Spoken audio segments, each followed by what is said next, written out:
Hey guys, Mark Lyon here, Lion Horses, helping you be the person your horse deserves. Today we're going to talk about hobbles. First we're going to talk about the 3 reasons why most people use hobbles and what they use them for. And then we're going to go over the 3 types, the 3 major types of hobbles, and the pros and cons of each one, and maybe why you'd use one over the other. So if that's what you're looking for, stay tuned. So first we're going to talk about the 3 reasons why you might hobble your horse, or you might want to teach your horse how to hobble. So the first one, and this is the reason that I hobble all my horses, the main one. There's a couple other ones, but this is the main one, and I would say the main reason that most people hobble their horses, and that's to prevent injury. So while your horse is,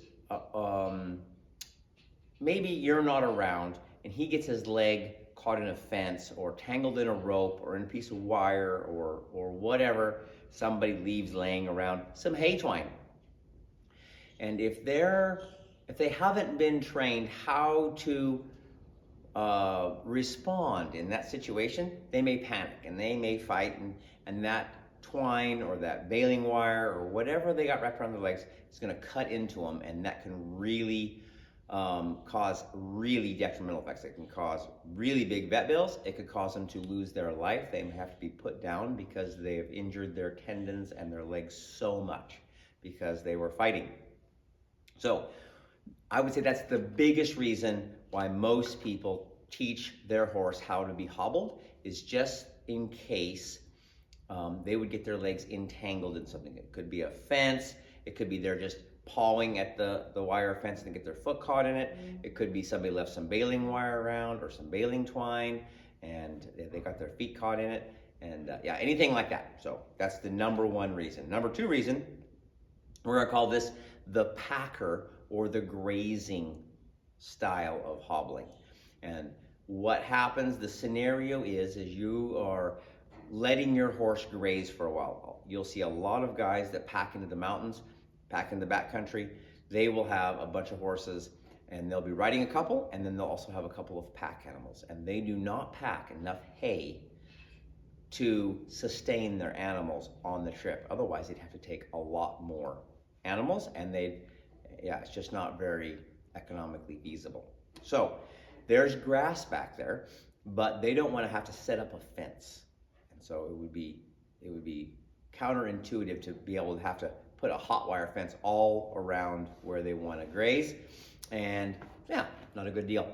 So what those guys do is they teach their horse how to maneuver around a little bit. They can move with hobbles, but it slows them down enough that they're not going to want to walk back home. All right, you're not going to see the horse go, maybe where they parked for them in that morning when they got ready and they packed everybody up.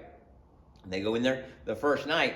Well, the horses could just walk back to the trailer. They know where it's at, and so they don't want that to happen. So and they don't want them wandering off either. They want them sticking around camp where they can see and they can catch them easy the next morning. So they'll put hobbles on them, and that allows them to graze in a little meadow there where they're going to camp for the night. And then, in the morning, they're easier to catch, they're close. Sometimes they'll only hobble the 2 or 3 lead horses. Then the rest of the horses, they'll stick with the lead horses, and then everything's good. Okay, so we've got that style. And then the third style, or the reason, is what we call buckaroo style. And this is where you want your horse to ground tie. So you're going to be, in the buckaroo tradition, you're going to work some cows, and so what you're going to do is you're going to tie your horse off a couple hundred yards away, where the cows are rounded up at, and then as those guys are roping, you're going to be the ground guy, and you're going to help doctor cows. And so you don't want your horse getting anxious for his buddy and come wandering in to where all the work is happening, because he's going to get caught up in a rope. He's just going to be in the way. It's going to be a lot of chaos. So you want your horse to stand over there and just be hobbled and stand and don't go anywhere until you come get him. So those are the 3 reasons, kind of the three styles of hobbling and what you would use them for. Okay, so now we're going to go to the 3 types of hobbles that people often use. All right, so we've got a couple here. This is kind of the rope style. It is a loop of rope. It's got a little loop at one end. This has got a little sliding. This is a Spanish ring knot that you can slide down or up depending on how you want to do it.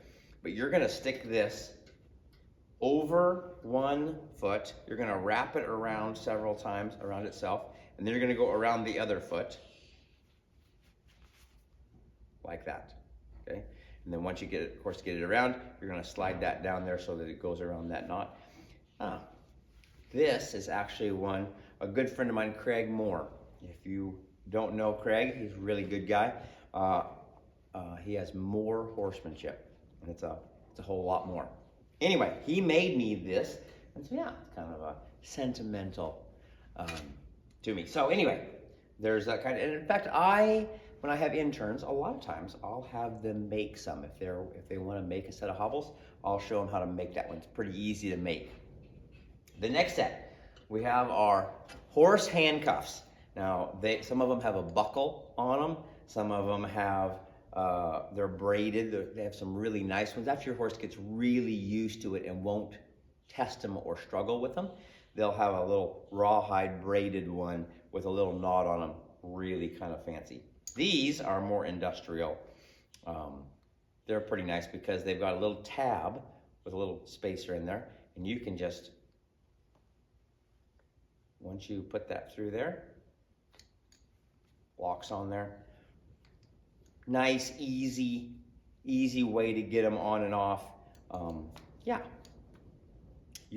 they make these in a single leg. This is the old double leg, the handcuff style. This is the single leg style there, like that. Oh, another, and they, like I say, they make them in similar to this with buckles on them and fleece on the inside and all sorts of different ways to do it. But yeah, the handcuff style. This one is the figure 8 style, also sometimes called the belt style. So this is, if you wear a belt under about a 34, maybe 36, you can wear this as a belt. You'll see some cowboys, they'll wear this as a belt, and it's got 2 rings in it. And so what you do is you slide that through the first ring, slide it through the second ring, it goes around like that.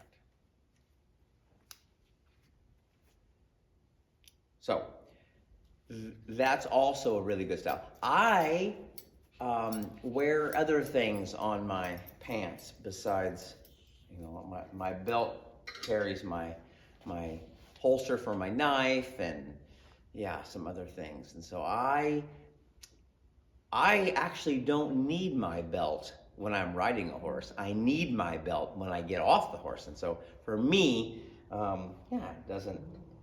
That's why I don't use this style, because when I get off the horse and I take my belt off, because I'm gonna hobble the horse, that's when I need my belt. And so for me, don't do this. But you'll see a lot of guys, especially over in Australia, and some guys over here, will use this as a belt. If you see some horsemen, they'll have this. Yeah, it works, especially in an emergency or something. Maybe they don't use it very often, and they just need it once in a while.